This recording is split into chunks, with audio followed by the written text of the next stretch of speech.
that chat. Very interactive session for you here today. As you already know, if you just came to us from our networking tables. All right, so we're going to go ahead and get started.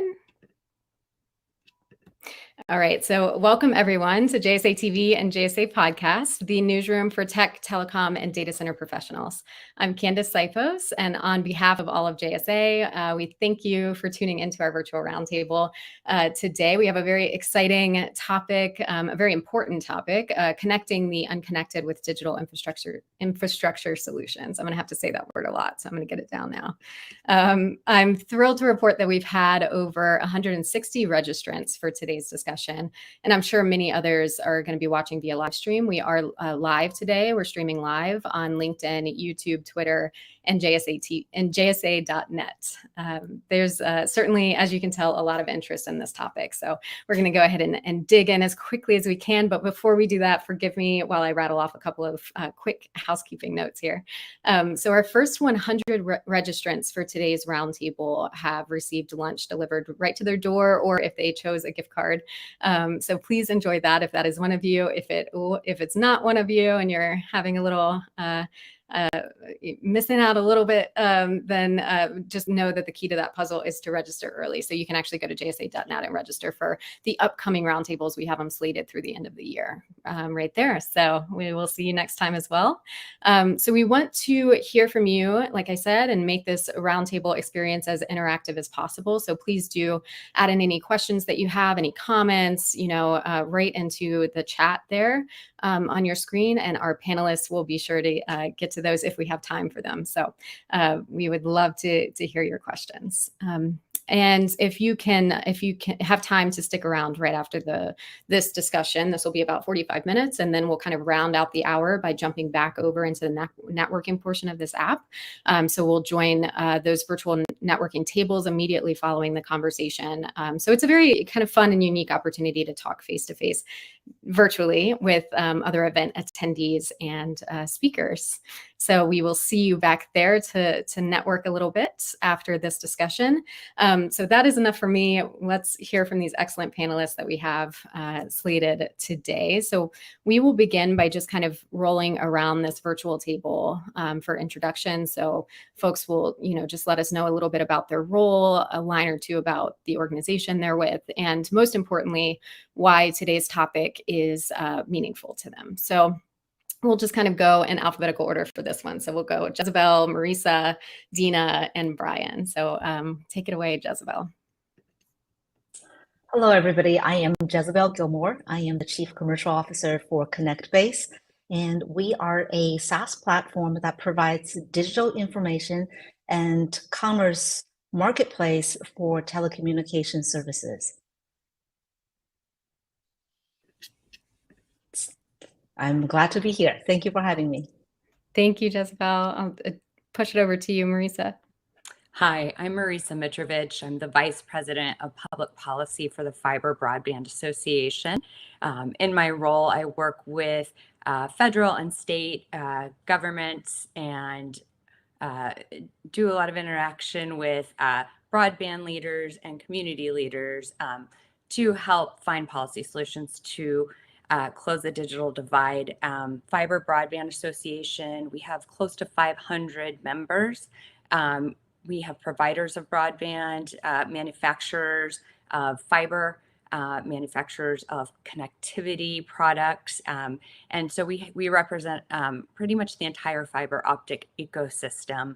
Our mission is to accelerate the deployment of fiber broadband to ensure digital equity, and enable every community to leverage the economic and societal benefits. And so it's something I believe personally in.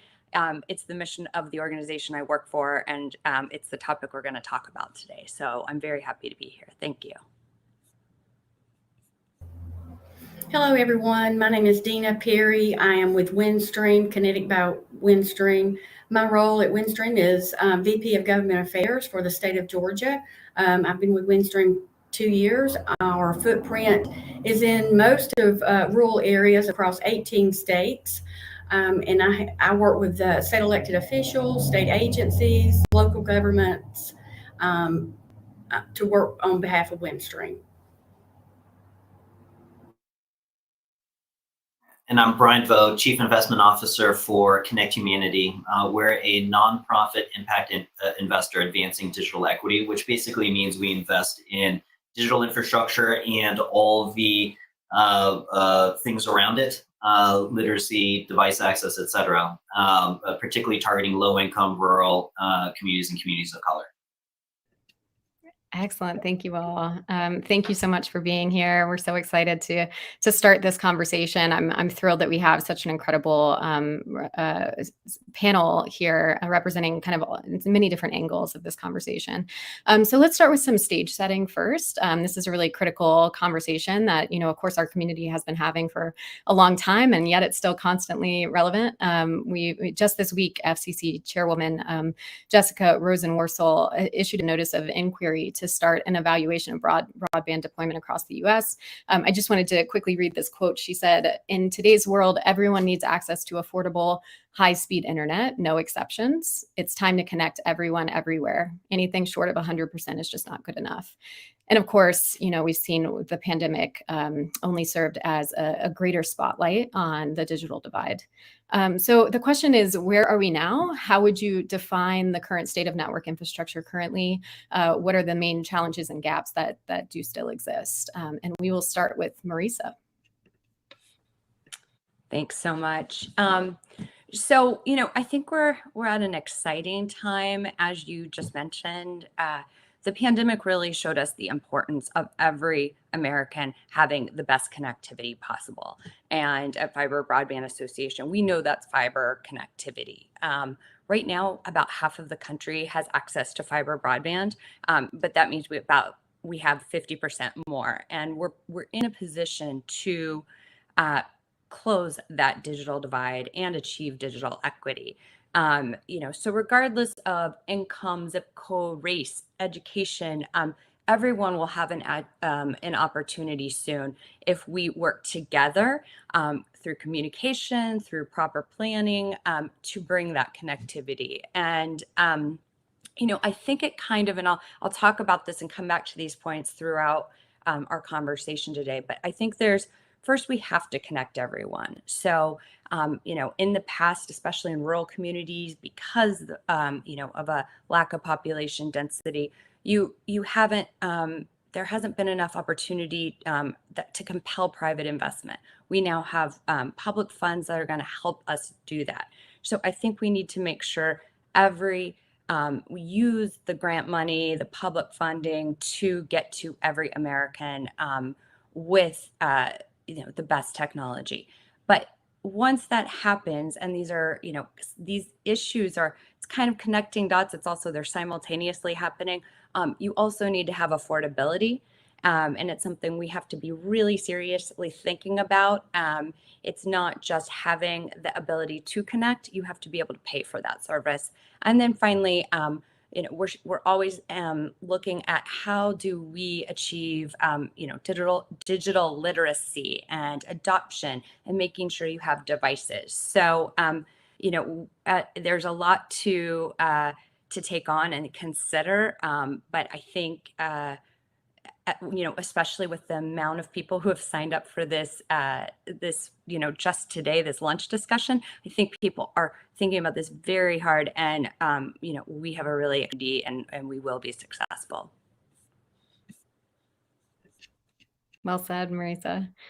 Anybody else want to jump in on that question? Having access to capital has been the biggest challenge for internet service providers.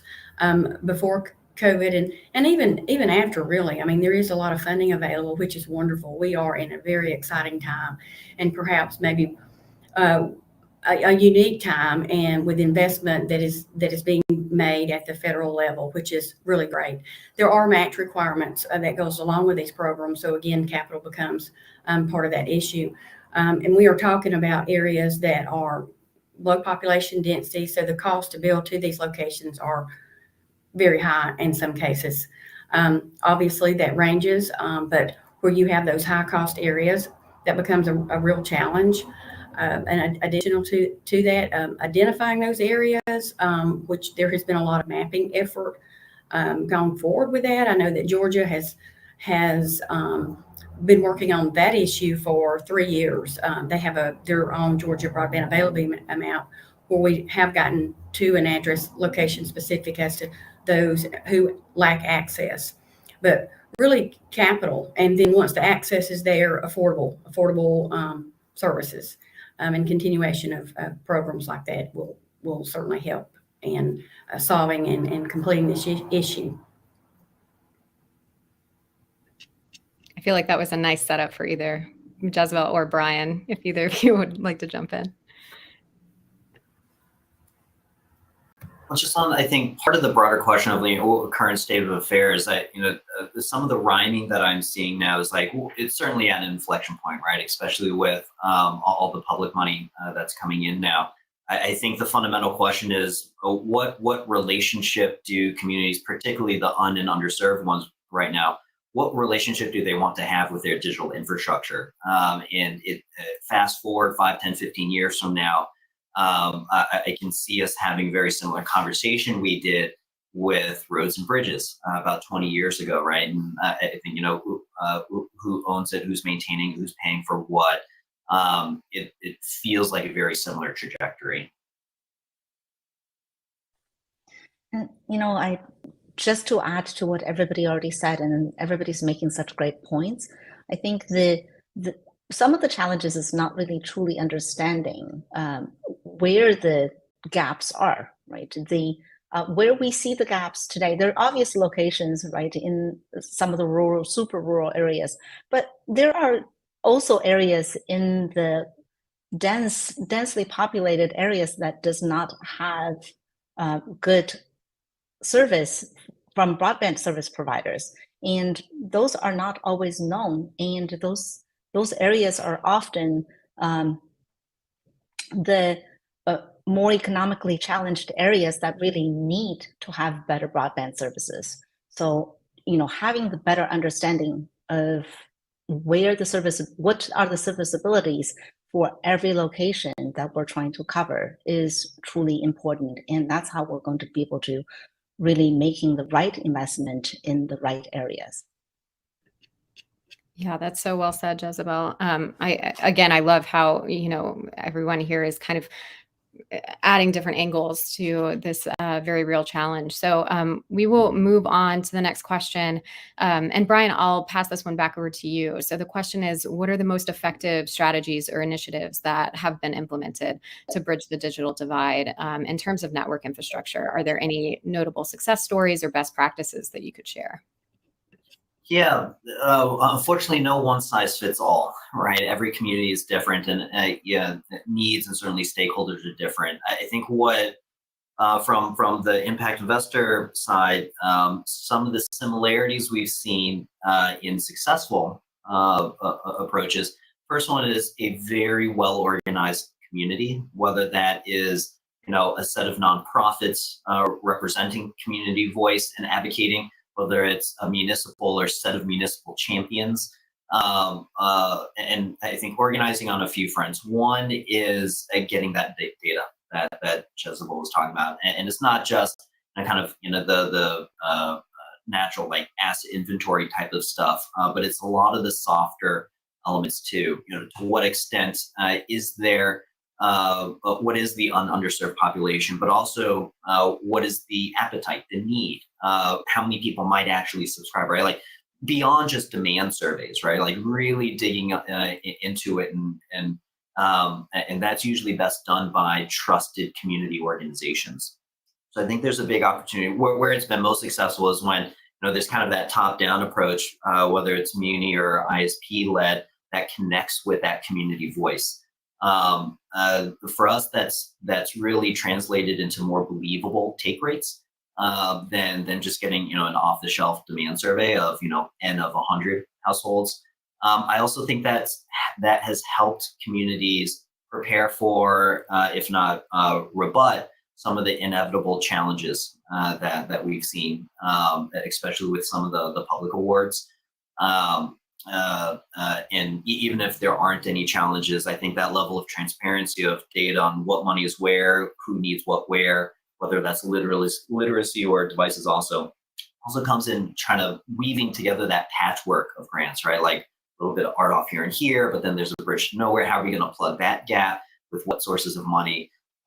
So I think that's been one of the biggest things for where we've seen success. That community driven part of the voice data aggregation, and then that transparency to really say, how are we going to plug the gaps? Thank you, Brian. Yeah, I love that visual, weaving together patchwork of grants. Marissa, is there anything that you want to add there? I feel like you have such a great view of what's going on in our community. Sure. I agree, a patchwork of grants, but also I would say, I think the question, the most, effective strategies or initiatives, I talked about it in the beginning, but right now with a bipartisan initiative that started a couple years ago through the bipartisan infrastructure bill and the opportunity that we are going to have $65 billion going to broadband. I think understanding, having our policymakers understand that they need to invest is a really exciting initiative, and I think it will move the needle. It is going to make a huge impact. I can say we Fiber Broadband Association, we have so many amazing members who have done a lot in the fiber space. One case study that comes to mind, though, is EPB, which is a provider of internet service in Chattanooga. And they, when they connected everyone with fiber, in the first 10 years, they saw a $10.7 billion economic impact overall for the community, which is unbelievable. In the first 5 years, they saw about 9,516 new jobs. And everyone had 25 over 25, so symmetrical service minimum, which I think is very important right now because, in this conversation, we're using upload capacity, not just download capacity, and we're using and requiring, our needs are changing. And so that, I think, is just one great example of how public funding can work. And so I would point to that as a good example. That's incredible. Those numbers are amazing. Excellent. So Deana, over to you. Is there anything you want to talk about from the Kinetic side? What has worked for us in the last couple of years, Georgia has been very active in using their capital projects fund and also some of their state fiscal recovery funds to go ahead and invest and create programs. And they have already invested over $600 million utilizing data to be very efficient in where they invest those funds. And what we have found is working in those public-private partnerships. A lot of times a public-private partnership just means that you're working together jointly.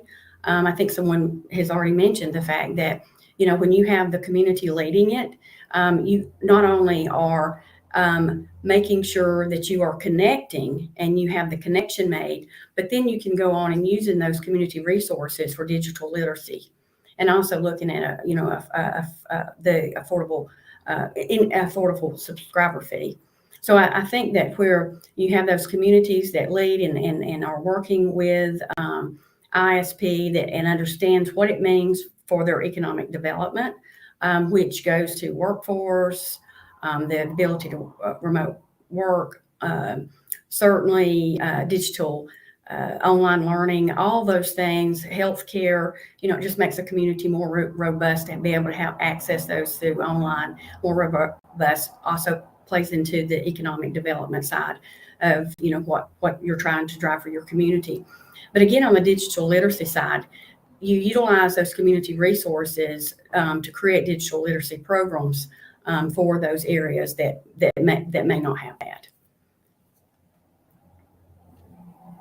Excellent. Thank you, Deana. Appreciate that. And Jezzibell, I know, Connectbase is accelerating so much rural broadband and other initiatives through the Connected World platform, and getting folks that critical data to make all of this happen. So if there's anything you'd like to add as well. Well, to me, this is what we're all about in making that data visible and available to not just the developers who are looking to develop into these regions to provide the services, but to people like Brian who are looking to invest into those regions to have an understanding, right? Where should I be putting my money to work?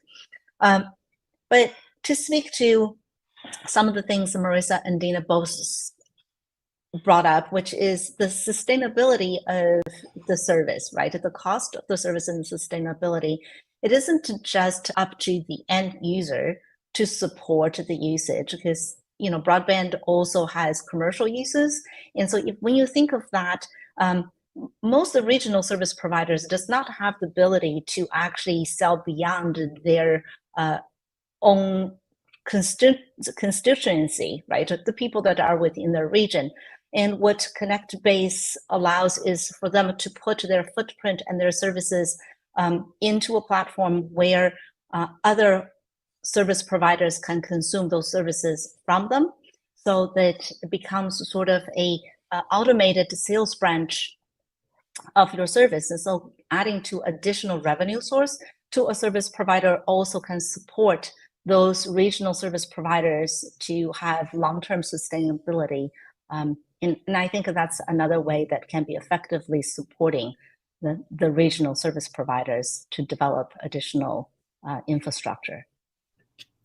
Yeah, and I feel like it sets us up to kind of roll right into our next question, which I was just going to stay with you, Jezzibell. I think you touched on some of this already, but what role do you see emerging technologies playing in narrowing the digital divide and improving network infrastructure? Are there any potential limitations or considerations to keep in mind? That's a great question. And I think that where we want to start with that is truly understanding our reality on, what are the gaps in broadband services that we have. The broadband services that we see, it's not just so obvious in, the rural areas in the middle of the country. There are a lot of underserved areas in highly populated locations that we are not, people just don't know. And those areas are often the less fortunate, right? As some of those regions are below poverty, and where they need broadband to help elevate their economic and social status. So, and I think that we have the understanding in the reality, which requires data to really truly understand. And that's actually something that Connectbase, me myself is so personally invested in, to get the reality, get to the truth in understanding, who needs to have access to the additional resources. Thank you. Yes, excellent start to that. And I thought maybe, Marissa, you might jump in here. I did just see the Fiber Broadband Association announced its proof of concept demonstrations that are planned for Fiber Connect 2023 last week, I believe. And I was reading through that. It's amazing, these, technologies and initiatives that you all kind of are privy to at Fiber Broadband Association. So I'd love to hear your thoughts as well. Sure. Well, Jezzibell is absolutely right. You need data, and you need to really look at needs and how these technologies are being used or will be used moving forward.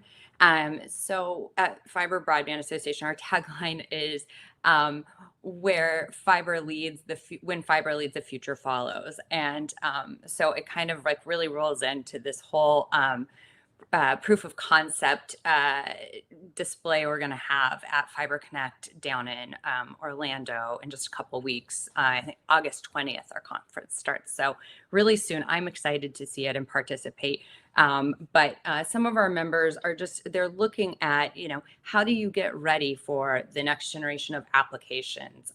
And we don't know. People are innovating every day. People are coming up with, we're not sure. I went to the CTA or CES last January, and just like, it's unbelievable how we're going to rely on, how technology is going to rely on internet connectivity. And you need reliable, you need reliable connectivity. You need to, be able to scale. You need capacity, things that fiber broadband does. So, additionally, we need to look at, how small businesses are going to be able to take advantage of fiber, and how it's going to impact markets. We're going to look at, just ways, pond infrastructure. How is that going to, make a difference? So there's all these different technologies, and I encourage people to look at our website and attend our conference if you have the ability, because I think it is really exciting. We know that needs are rapidly changing. It's not just today's needs. It's really what's being created today that we're going to have access to tomorrow, as soon as all this fiber deployment happens. And so, we're collecting data, and it's trial and error. But I think, what we know is there's a backbone of infrastructure that fiber will provide that will allow us to be able to, accommodate the newest, greatest innovations. Yes, very well said. Deana, Brian, would you like to jump in there before we get into, I feel like the next couple of questions are kind of the bulk. Mm-hmm. We'll have a lot to say there, so we can roll right into it unless you'd like to chime in on that one. We are seeing so much investment, in solving for this right now. And so we probably it'll be years before we'll ever see this type of investment again. This is an opportunity to really place that future-proof infrastructure in place, and so that would be the one comment I have is that we do want it future-proof to the extent that we are possible. And so where are those technologies that can enhance that we know, and in fact will play a long way in that. I know the electronics for fiber, there's technology updates all the time with that. I think Marissa was just speaking to that, where it does maximize the capacity for fiber. So that's what I would have to say about it, is we have an opportunity right now that we may not have for years to come with these investments. And so to be smart with those and to be efficient and effective with them, which goes into identify the gaps, take advantage of technology, but also knowing that we need to future-proof these networks. Awesome. Thank you, Deana. So I think we'll roll right into the next question, and we'll start with you here, Jezzibell. So from your perspective, what are the key factors contributing to these disparities in network infrastructure, especially in rural or remote areas? Although I thought you made a really good point that we can't only focus on those areas. So how can policymakers, industry stakeholders, communities, you name it, work together to address these disparities? I think there are many contribution factors to this, but there are top two that sticks out to me. One is the lack of competition, right? So having a duopoly is the same as having a monopoly, and so that prevents from having gaining better quality of service, as well as having well-priced, reasonably priced service, good economics on that service. And so to me, that needs to change. And how do you understand the competition in a region? Because how do you know that if you build into the region, that you are able to compete with just one service providers or six, right? Because you don't want to build into a region with six other providers that's already there. You're not going to gain any business. But if there's only one other service provider, then you have a much better chance. So in understanding that, knowing, again, that comes down to data, right? But creating that competition is key in making sure that we can solve for some of that divide. And how do you gain access to the funding to support your development in those regions in need is important. So in creating that competition. And then the next thing that I would say is in understanding the gap, it isn't just about building the regional fiber. It's about having the ability to connect them to something that's meaningful, right? It's municipality building fiber to the home, but doesn't have real diversity of access connected to it is also a challenge. So from that perspective, knowing the difference between long haul and middle mile and the last mile, and how do you make sure, how does the policy make sure that all of that work together to ensure the serviceability to the end user and the fair economics to the end user is a key contribution factor to the success of broadband. Great. Thank you so much, Jezzibell. I think I'd love to hear from you, Brian, on this one as well. I know you have a very interesting vantage point on this. Yeah, I think from the, if we're talking about what's driving some disparities, I mean, we've said data a good amount of times, so I won't belabor the point. But I think the other one is I've seen a little bit of a binary effect of insufficient local advocates or stakeholders trying to drive it, and then on the other end, too many and too many cooks in the kitchen. Who really is driving the process? I just think back to that one saying, it's like, if you want to go fast, go it alone. If you want to go far, go together. And for the investments that have really been successful for us, the deployments, it's been the latter, right? Where a lot of folks across the community, whether you're public, private, or social sector, have come together to rally around it, but not just on the take side of it, right? Like post-construction, but also in the design. And so I think, if it will be slower to get that type of crew assembled and aligned. But I also think this is where fundamentally what we're doing with digital infrastructure, it's not just another product to sell, right? It's not just another widget. It's very much ingrained in the fabric of the community, almost literally, right? Like if something's trenched. And so I think part of that conversation really goes to the communities to see, can they be a bit more intentional about the relationship they want with that fiber? So many communities we've talked to are so desperate for it now. They want the fast part rather than the far part. And same thing with the ISPs on the other end of that. But I would say I think the dynamic we've seen more often than not has been how much is the community or the muni giving up for fast, right? And there have been a couple deals closed where I was tabbing through, and it's on the return side for the operator, and if not their private equity sponsor, it's pretty aggressive. It's on their side, kind of a home run. And then on the community side, I'm asking them, well, what guarantees do you have? Do you have any transparency to the accounting or the reporting on the pace of construction, the passings, who's going to get lit up? And so, how long is the IRU? And you're not getting anything right. So I think it needs to be, I think they have a lot more to bring to the table in terms of, making that a bit more of a two-way street.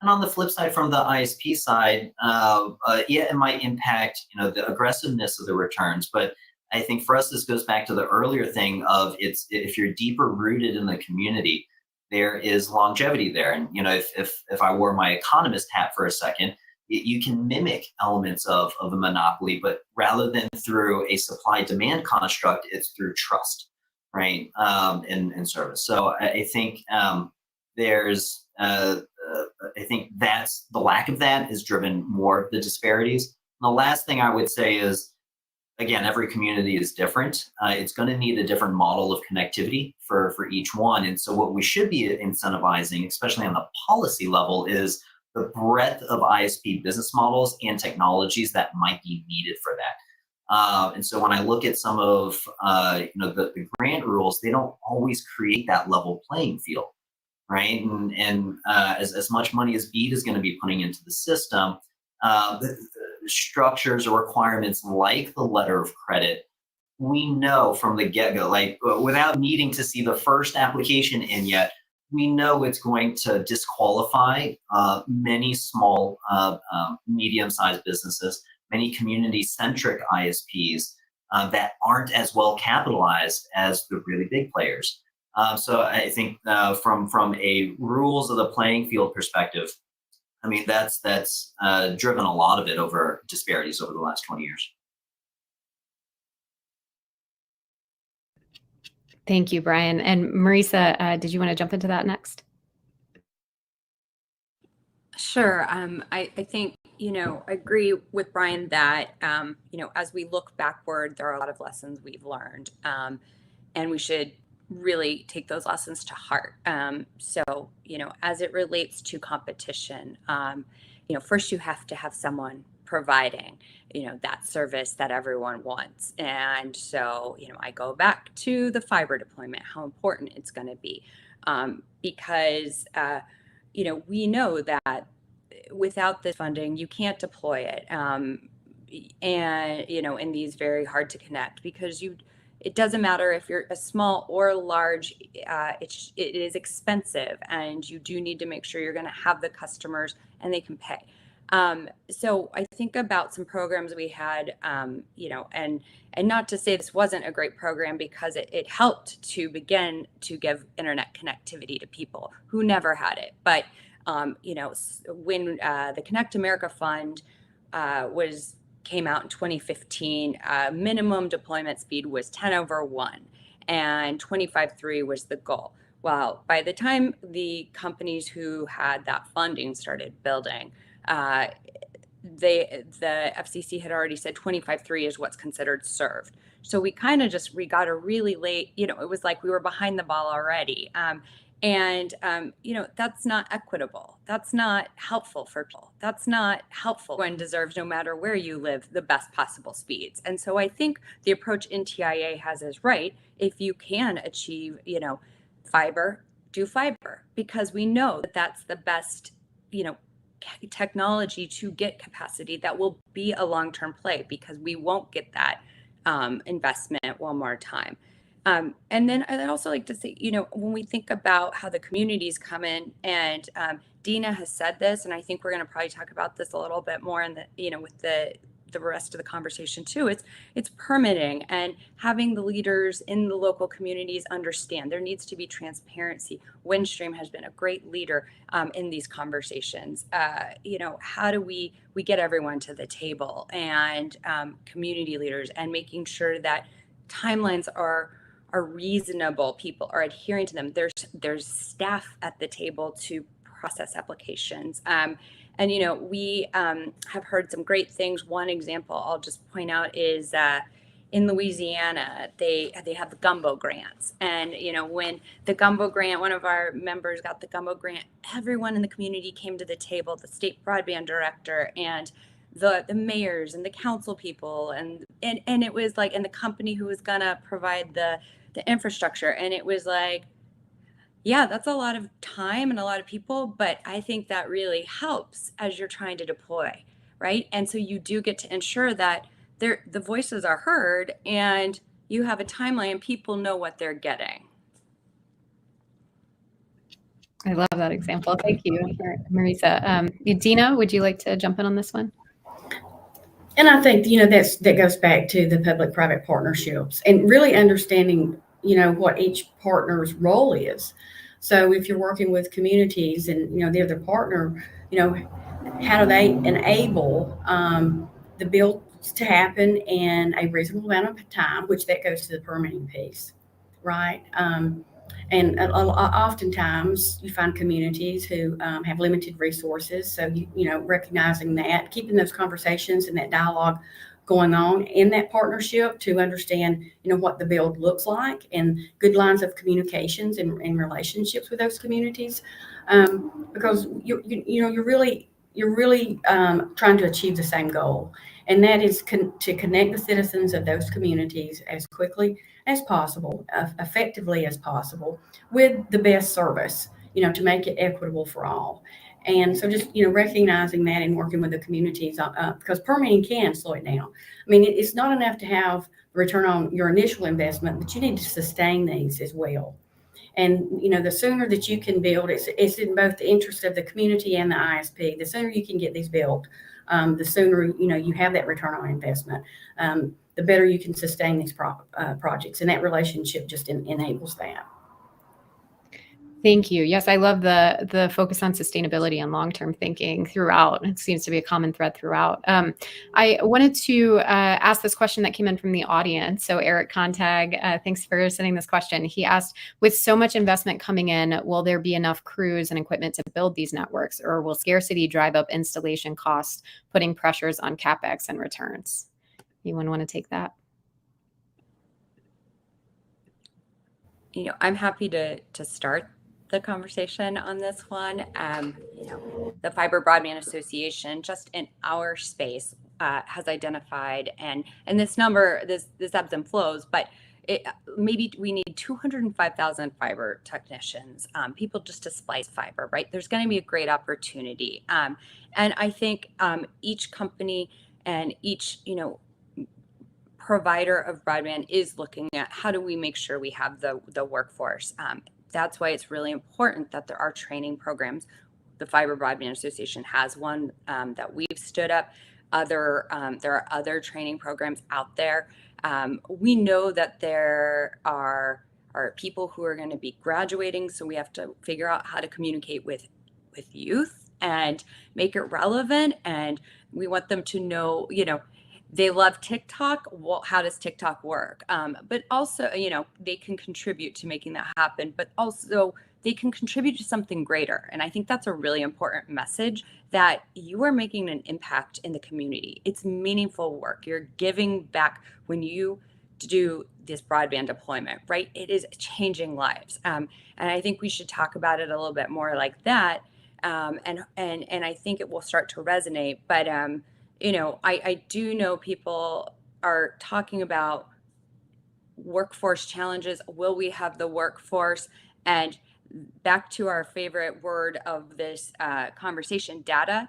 I think we are all looking for a little bit more data to help really ensure that we can meet the demand. Excellent. We can all go to Jezzibell for that. And we've got a couple of minutes left. So I just wanted to ask the last question. So how can we ensure equitable access to affordable and reliable internet connectivity for all individuals and communities, regardless of their geographical location? So if you want to talk about any policy recommendations or funding models that you believe can help accelerate progress in this area. Deana, would you like to kick this one off? I think one of the current programs that I think would be such a benefit to citizens would be the continuation of the ACP program, which is the Affordable Connectivity Program, which subsidizes subscriber fees. I think the continuation of that is very critical for the continued providing affordable subscriber fees, or assisting with those subscriber fees for those that meet the eligibility. That program was originally